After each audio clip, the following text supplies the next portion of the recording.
बच्चों, आज आपका टॉपिक है रेट लो।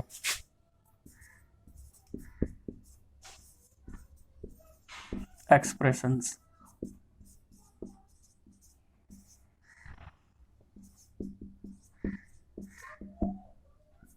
काफी इम्पोर्टेंट है। ये है क्या, उसके लिए हम आपको एक इक्वेशन के जरिए एक्सप्लेन करेंगे। अगर कोई इक्वेशन है, hypothetical equation a plus B, ये रिएक्टेंट है और ये प्रोडक्ट फॉर्म कर रहे हैं। यहाँ पे कोई भी प्रोडक्ट हो सके, ए के मोल ए और बी के मोल बी। आप कोई भी मोल ले सको, पी क्यों भी ले सकते हो। तो इस पे हम क्या लगाएंगे, लॉ ऑफ मास एक्शन।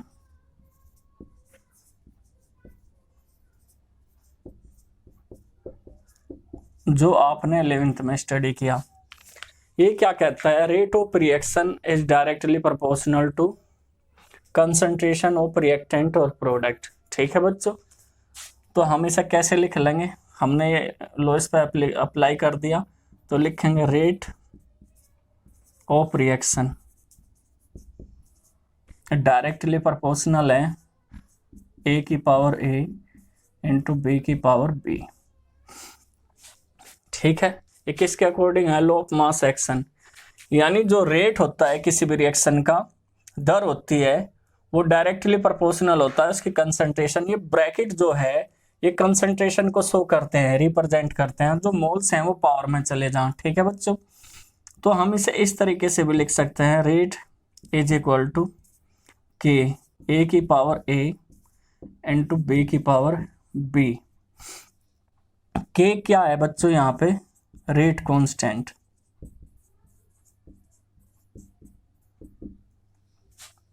क्या है बच्चों, रेट कांस्टेंट।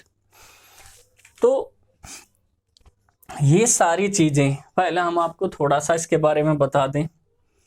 आपको पता कि जो रेट ऑफ रिएक्शन है वो डिपेंड कर रही है किसकी, कंसंट्रेशन ऑफ रिएक्टेंट पे। तो अगर हम इसे एक मैथमेटिकल फॉर्मूले के द्वारा रिप्रेजेंट करते हैं, यानी मैथमेटिकल रिप्रेजेंटेशन होगा dependence of concentration of reactant. ठीक है, जो रेट ऑफ रिएक्शन है वो कहीं पर डिपेंड कर रही है बच्चों, कंसंट्रेशन ऑफ रिएक्टेंट। ये क्या है, कंसंट्रेशन। ये क्या होती है बच्चों, कंसंट्रेशन। तो जो reaction of rate of reaction है और वो डिपेंड कर रहा कहीं पे कंसंट्रेशन ऑफ रिएक्टेंट जो ए और बी है। तो इस डिपेंडेंस को अगर हम एक मैथमेटिकल फॉर्मूले के द्वारा रिप्रेजेंट करें, शो करें, एक्सप्रेस करें, तो वो ही रेट लो कहलाता है। आगे बात समझ में। डिपेंडेंस जो होगी रेट ऑफ रिएक्शन की upon concentration of reactant represented by A mathematical formula. तो अगर हम उसे एक मैथमेटिकल फॉर्मूले के द्वारा रिप्रेजेंट करते हैं डिपेंडेंस को, उसे क्या कहा जा बच्चों, रेट लो।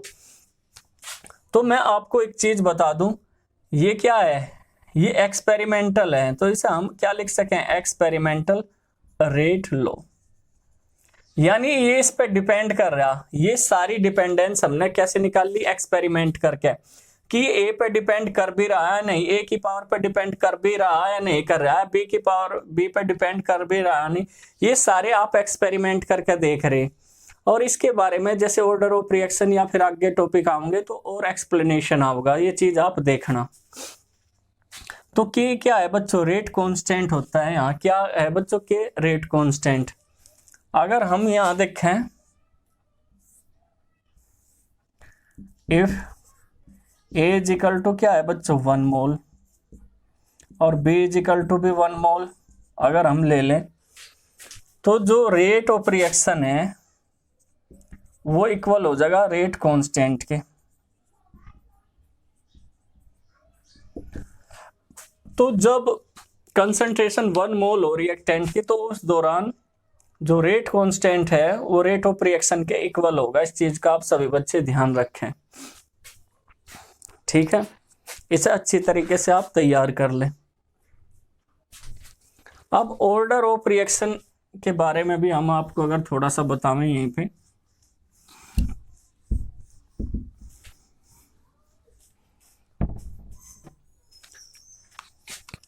जैसे अभी आपने देखा,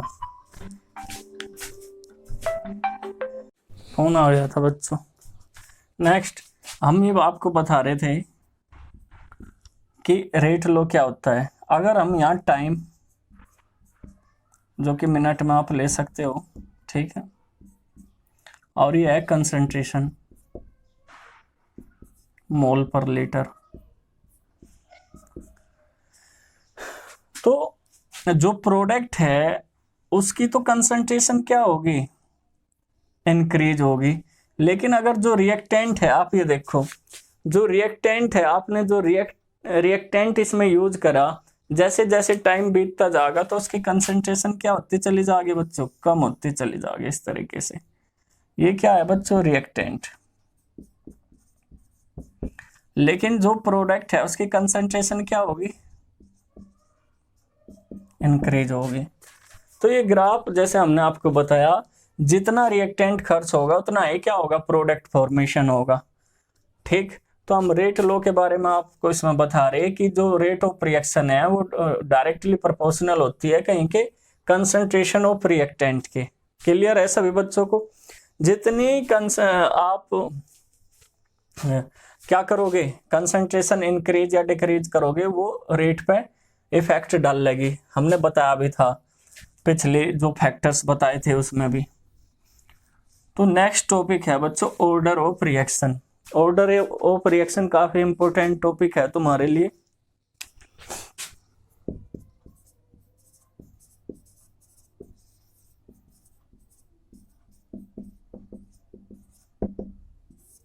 ऑर्डर ऑफ रिएक्शन, ठीक है, ऐसा कहा जाए हिंदी में अभिक्रिया की कोटि। जैसे आप ये देखो, हम कोई रिएक्शन ले रहे ए और बी, हमने एक हाइपोथेटिकल रिएक्शन ले लिया और ये आपका प्रोडक्ट बन गया। बड़े ध्यान से देखो, वही सारी चीज है। इसके मोल ले लिए ए बी, यानी ए एंड बी क्या है यहाँ पे,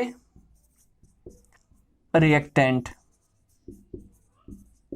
ठीक, और स्मॉल ए और बी क्या है बच्चों, नंबर ऑफ मोल्स।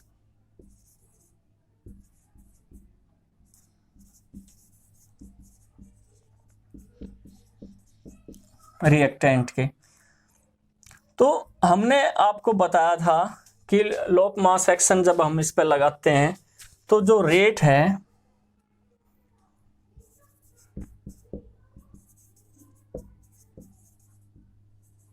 ये आपको लिखना पड़ेगा, क्योंकि आपने एक्सपेरिमेंट करके देखा, जब आपको पता चला कि रेट डायरेक्टली प्रोपोर्शनल है ए की पावर ए और बी की पावर बी की।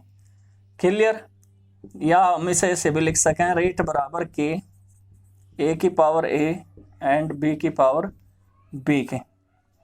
ठीक है बच्चों, के था, के क्या है यहाँ पे, रेट कांस्टेंट। के बराबर है रेट कांस्टेंट। तो ऑर्डर ऑफ रिएक्शन क्या होगा, ऑर्डर ऑफ रिएक्शन हो जाएगा ए plus B.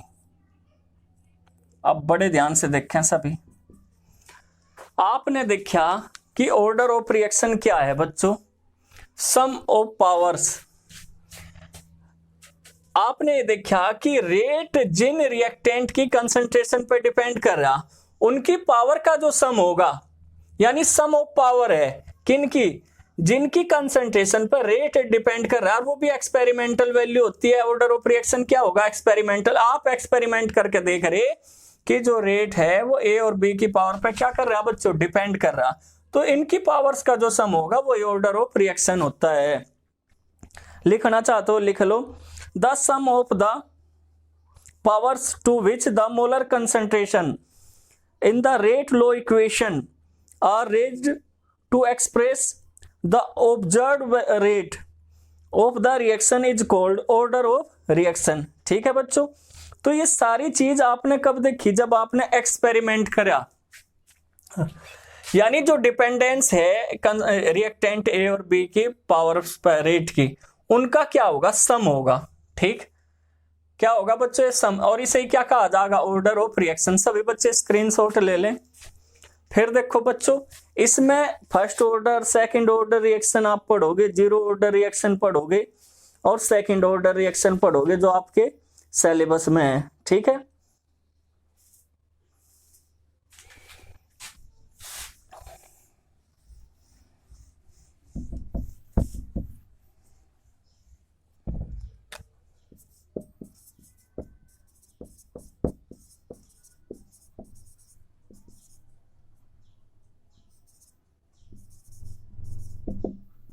First order reaction, तो सभी बच्चे नोट कर लें, फर्स्ट ऑर्डर रिएक्शन,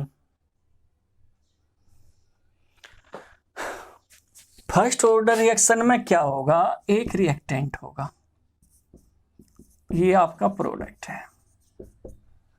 तो लोब मास एक्शन के अनुसार क्या होगा बच्चों,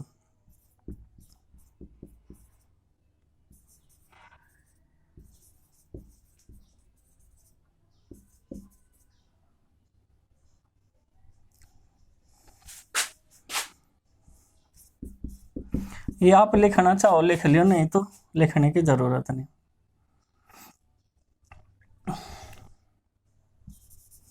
एक्सपेरिमेंटल रेट लो, ये जरूर लिखना आपको। ये क्या होगा, रेट डिपेंड कर रहा कहीं पे ए की पावर 1 पे कर रहा, एक ही रिएक्टेंट है। ये हमने एक्सपेरिमेंट के द्वारा देखा कि जो रेट ऑफ रिएक्शन है वो डायरेक्टली प्रोपोर्शनल है इसकी सिंगल पावर के, तो हम इसे ऐसे भी लिख सकें, रेट इज इक्वल टू के ए, ठीक। तो यहाँ ऑर्डर ऑफ रिएक्शन क्या आ जाएगी, 1। तो हम ये कह सकें फर्स्ट ऑर्डर रिएक्शन के लिए कि अगर हम कंसंट्रेशन डबल करते हैं रिएक्टेंट की तो रेट भी डबल हो जाएगा, यानी rate of reaction is directly proportional to concentration for first order reaction. यानी कि जो फर्स्ट ऑर्डर रिएक्शन होगी बच्चों उसके लिए डायरेक्टली प्रोपोर्शनल होगा रेट कहीं के कंसंट्रेशन ऑफ रिएक्टेंट के। तो इसका ऑर्डर क्या हो गया, 1 हो गया। सभी बच्चे स्क्रीनशॉट ले लें।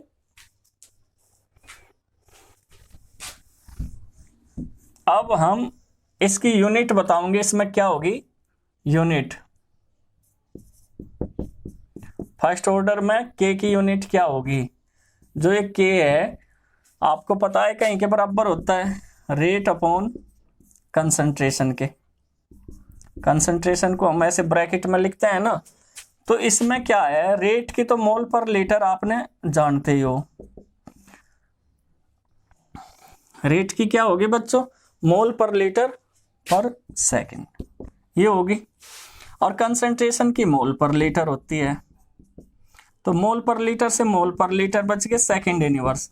यहां ध्यान देने वाली बात यह है जो टाइम आप लोगे वो आप कुछ भी ले सकते हो, उसे चेंज करने की जरूरत नहीं, ईयर ले लो, मिनट ले लो, आवर ले लो, कुछ भी आप यूज कर सकते हो। सिर्फ ये नहीं कि हम सेकंड इनवर्स यूज करें, अगर कहीं में साल आ गया, ईयर आ गया, या मिनट घंटा कुछ भी आ गया तो आप वही लोगे। तो इसमें आपने देखा कि मोल पर लीटर से मोल पर लीटर कट गया, और तो फर्स्ट ऑर्डर के लिए इसकी यूनिट सेकंड इनवर्स होगी। सभी बच्चे नोट करते रहें। एक और मेथड है इसकी, रेट कांस्टेंट की यूनिट निकालना फर्स्ट ऑर्डर के लिए या किसी के लिए भी, एक फॉर्मूला है वो आप याद रखना, मोल पर लीटर 1 माइनस n, और ये हो जा सेकंड इनवर्स। सभी बच्चे इस फॉर्मूले को याद रखो, n इज इक्वल टू क्या होगा, ऑर्डर ऑफ रिएक्शन। तो ये सभी बच्चे इस चीज को नोट कर लें अपनी कॉपी में। n क्या है बच्चों, ऑर्डर ऑफ रिएक्शन, ठीक है। अब इसी में देखो ऑर्डर क्या था n का ऑर्डर था यहाँ 1, तो हमने इसमें अगर 1 रख दे तो ये क्या हो जाएगा, मोल पर लीटर 1 माइनस 1 सेकेंड इनवर्स, ठीक। तो 0 हो गया, और 0 पे क्या होगी बच्चों, बताओ क्या होगी। सेकंड को आप ऐसे लिखना चाहो या ऐसे लिख लो, खाली आपकी मर्जी, या सेकंड इनवर्स को हमने कहा आप टाइम भी लिख सको, टाइम आप कुछ भी ले सको, हम टाइम ये लिख दे ताकि आपको दिक्कत ना हो। वो सेकंड भी हो सके, वो मिनट भी, घंटा भी, कुछ भी हो सके। तो इसकी वैल्यू तो 1 होगी, तो क्या आ गई इसकी यूनिट, सिर्फ टाइम इनवर्स। आगे बात समझ में सभी बच्चों की। तो इस फॉर्मूले को आप याद रखना, इससे आप किसी की भी ये जो यूनिट आप कैलकुलेट कर रहे हैं के की है, रेट कांस्टेंट की फॉर फर्स्ट ऑर्डर, ये ध्यान रखियो।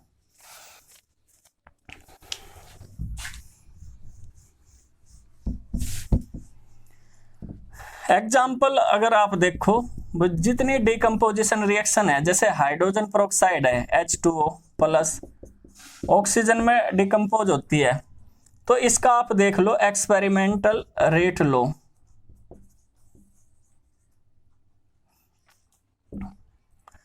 तो इसका जो रेट है वो डायरेक्टली प्रोपोर्शनल है H2O2 की 1 पावर की। ये आपने एक्सपेरिमेंट करके देखी ये बात कि इसकी 1 पावर पर डिपेंड करे। तो अगर मैं से जितने टाइम्स इंक्रीज करूंगा इतने टाइम्स इंक्रीज क्या होगा, रेट होगा। तो रेट बराबर के H2O2, के क्या है, रेट कांस्टेंट है। तो ऑर्डर ऑफ रिएक्शन क्या आ गया बच्चों, इसका 1 आ गया। सभी बच्चे नोट कर लें।